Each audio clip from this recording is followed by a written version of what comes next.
What's up, everybody? My name is Blake, as you probably know by now, and this is Nuggets Nation 21, coming at you with the next edition of my NBA review / just talking basketball series that I started a couple of days ago. The first video in this series was the Jamal Murray 50-point game in Game 6. I am recording this just after the Game 7 win, when the Nuggets defeated the Utah Jazz to complete the 3-1 comeback and advance to the Western Conference semifinals where they will face the Clippers. If you like what you see here in this series, be sure to shout it out, give it some love, comment down below, hit the like button, share, subscribe to the channel, all that self-promotion stuff. But as I mentioned in the first episode, the point of this series is just going to be talking about general NBA basketball over the past couple of days. It's not going to be like the first one was, unless a game like that happens again. If that happens, I'm happy to do a reaction video to that. However, this video is more of what you should probably expect in the future. It's kind of more of just a general talk show feel.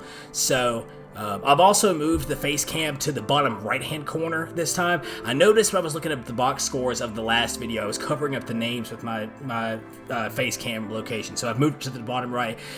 Let me know what you think about that. Without further ado, let's go ahead and jump right in, talking about the games that happened yesterday as of right now, August 31st, 2020. We're going to start here with the Milwaukee Bucks and the Miami Heat.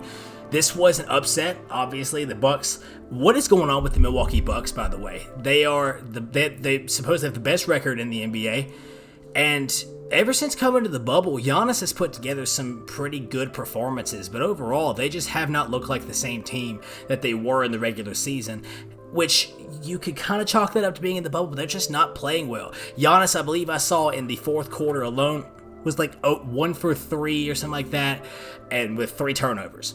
He also missed 8 of 12 free throws at the line. A guy of Giannis's caliber cannot be doing that. We're going to take a look. Stats don't tell everything, but you can see who showed out, who statistically showed out anyways. And you can kind of start to see where these things start to happen. And the first person that I want to talk about aside, again, I just mentioned Giannis Antetokounmpo.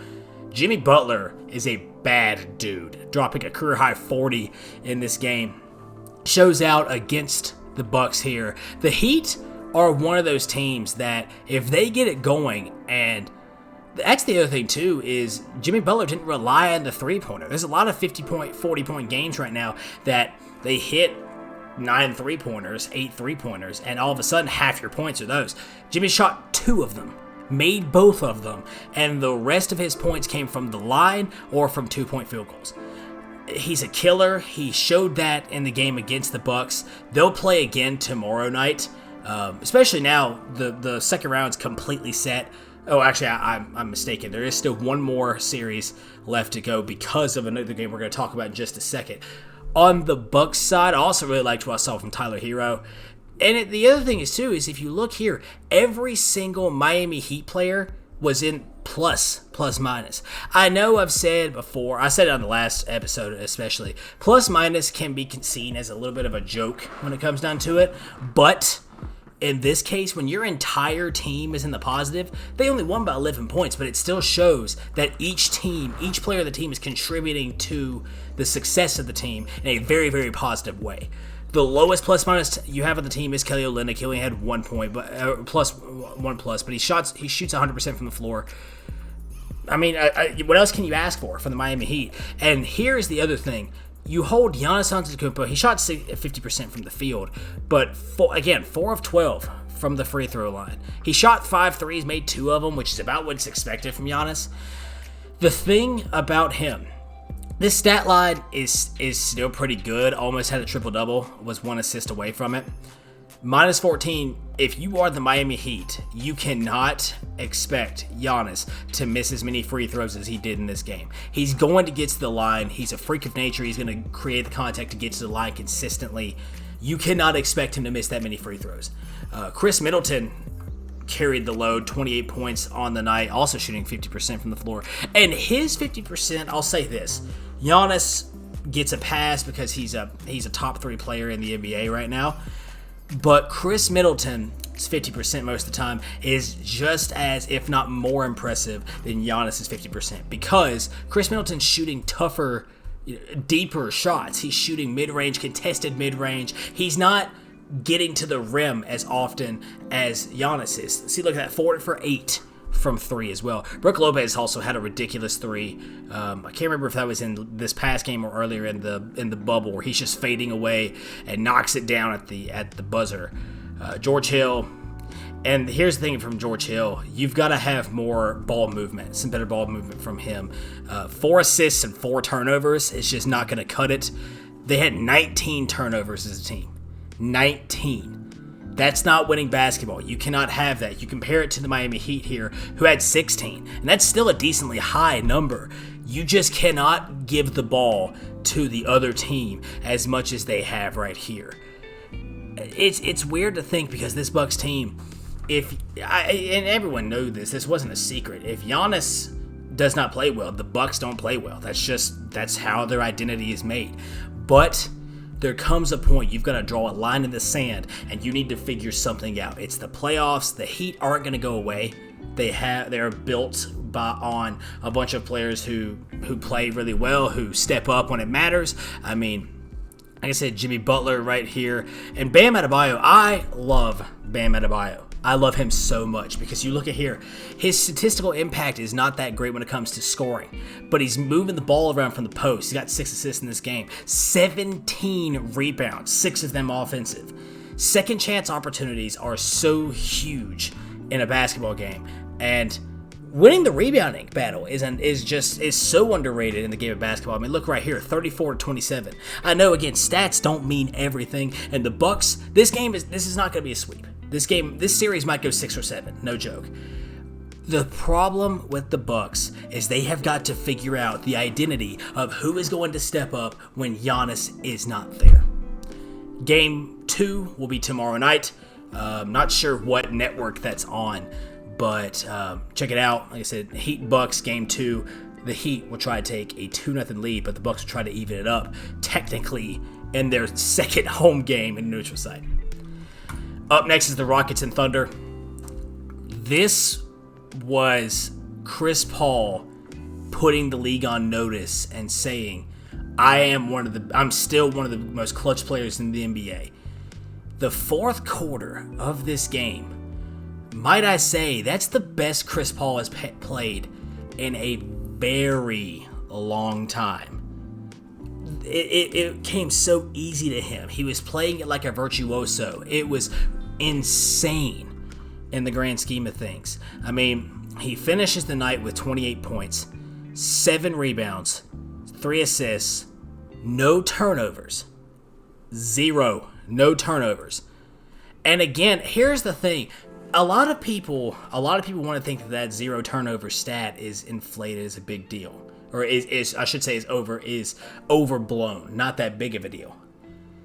People don't understand, when you control the basketball as much as Chris Paul does, it is so impressive.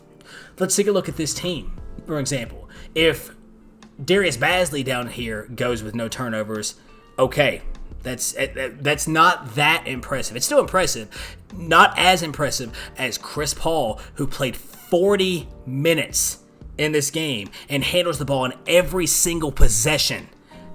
Doesn't turn the ball over one time. He was plus 20 on the night, folks. It's ridiculous. Danilo Gallinari putting in 25 of his own. The Rockets just didn't have any answers in the fourth quarter.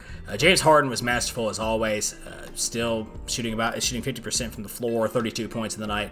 Westbrook, I will say, he had one of his more efficient games shooting the ball. Westbrook, I know it's hard to come back from injury like he has. He has not impressed me so far in his return.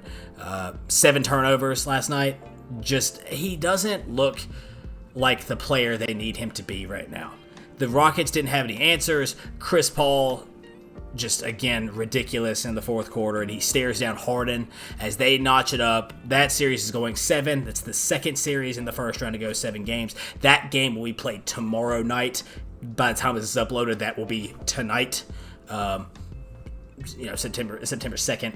So this series is a big one, because we now know what every second round matchup is going to be aside from this one, because this team will have to play the big bad Los Angeles Lakers.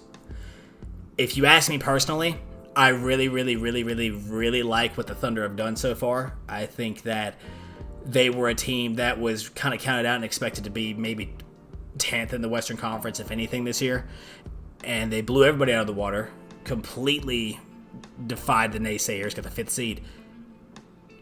The Rockets need to win this series, though. When you talk about it, and they said the same. People said the same thing in the first round. No one really thought the Blazers were going to come in and beat the Lakers in the first round.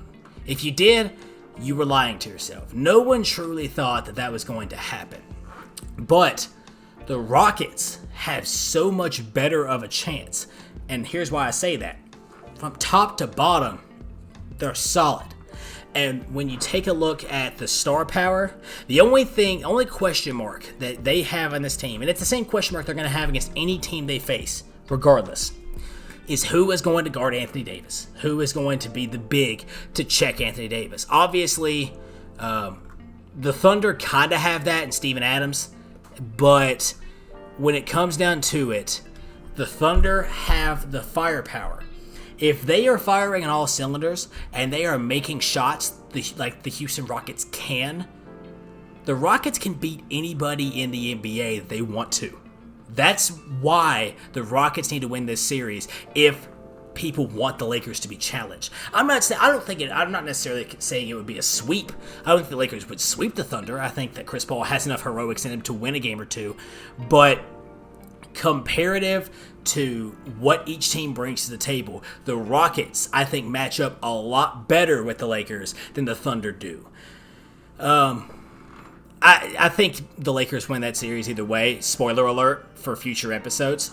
But I've got my eyes in this game. I am interested to see who LeBron and company are going to have to face in the second round.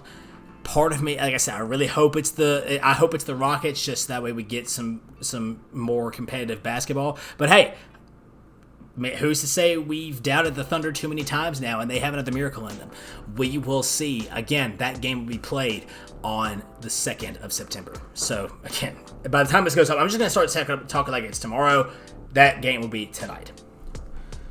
Up next was the Celtics and the Raptors. This game was entirely different than the first game in the series. Celtics won the first game really big in this series. But Jason Tatum was the star of the show. 34 points on the night, 14 of 14 from the line. Got to the free throw line pretty consistently. Had a technical foul called on him towards the end of the game that was kind of head-scratching here and there, especially when we get into something when I talk a little bit later compared to it. Kemba Walker struggled at times this game, but we saw Cardiac Kemba show up, made a few big shots there at the very end. But the hero of the game, either Tatum had the game he had, was Marcus Smart. Marcus Smart had 5 straight threes in the fourth quarter to bring that Celtics team back from the brink of losing. They're able to pull away towards the very end. This team, here's what I'm going to say about this team. If they play the way they can, they play wire to wire like they did tonight, like they did in game 1, this Celtics team could very easily get out of the Eastern Conference. I am high on this Celtics team, especially if the Bucks continue to struggle the way they have been. I just think that they're young, they're loaded, they've got that veteran leader for Kemba Walker. I've also said this, I don't think I've ever said this on this channel, so I want to go ahead and make my opinion on this very well known from the get-go. I think Kyrie Irving is a better basketball player than Kemba Walker, for sure. I think Kemba Walker is a better Celtic, is a better player for the Celtics than Kyrie Irving was. And he's shown that so far, getting them into the second round, threatening to get him into the conference finals pretty early if the Raptors don't do anything about it. Speaking of those Raptors, OG Anunoby leads the way in scoring. I've been really impressed with him this season. Not only what he brings on an offense, his offensive game has actually surprised me. It's the defense that I love from him. Ended up with a steal in the game. He's just really surprised me with his defensive efforts. Has been really good for them on the 3-and-D type style. And again, 4 of 6 from the field, or from 3, I should say. Pascal Siakam, struggled shooting the basketball, 6 of 16, and that's what happens when you get down low and you have to guard, or you get guarded by the Celtics, this team. The Celtics don't have many lockdown defenders that by name you remember. Marcus Smart is one of those guys, but they don't have that guy like they had in Al Horford last year. They just don't have that. But you know what they do really, really well? They guard by committee. They are a fantastic defensive team, and it all starts with the coaching genius that is Brad Stevens. Brad Stevens, I think, is one of the best, is if not the best, one of the best coaches in the NBA. The dude gets defensive effort, gets just heart from his team night in and night out. Jaylen Brown also had a decent game tonight as well.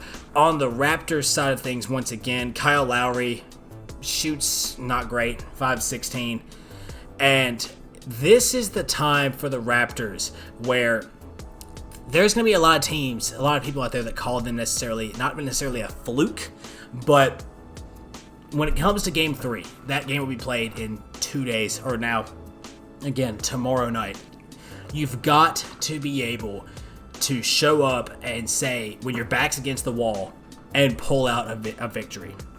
This Game 3 is a must-win game for the Raptors, especially against this Celtics team. You cannot go down 3. You can't even, I would argue the next 2 games are must-win for the Raptors. You cannot go down 3-0. You cannot go down 3-1 against this Celtics team because they will not blow those leads. They are very, very solid. They're good from top to bottom. They play well together. This series either has the potential, I think, to go 6 or 7, or I think this series has the potential to go 4.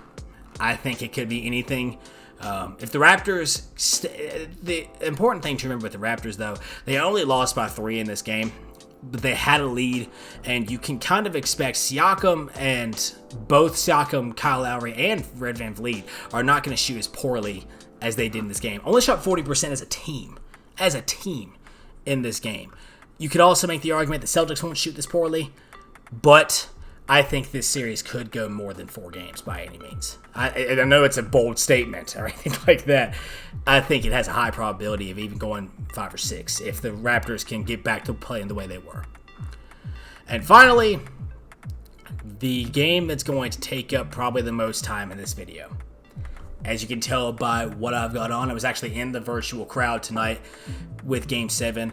About had a heart attack because I thought Mike Conley knocked down a 3-pointer at the buzzer to take the Jazz to the second round. This, comparative to the first 6 games of this series, it was close. It was really, really fun, good basketball to watch, but it was also an ugly offensive game. Very, very ugly offensive game. Rudy Gobert in the second half was just monumental for the Jazz. Jazz trailed by 19 at one point to the Nuggets. They came back, took a lead. Gobert just brought so much energy to the glass, to the defensive end, like he always does in the second half. And both teams started to look gassed towards the very end.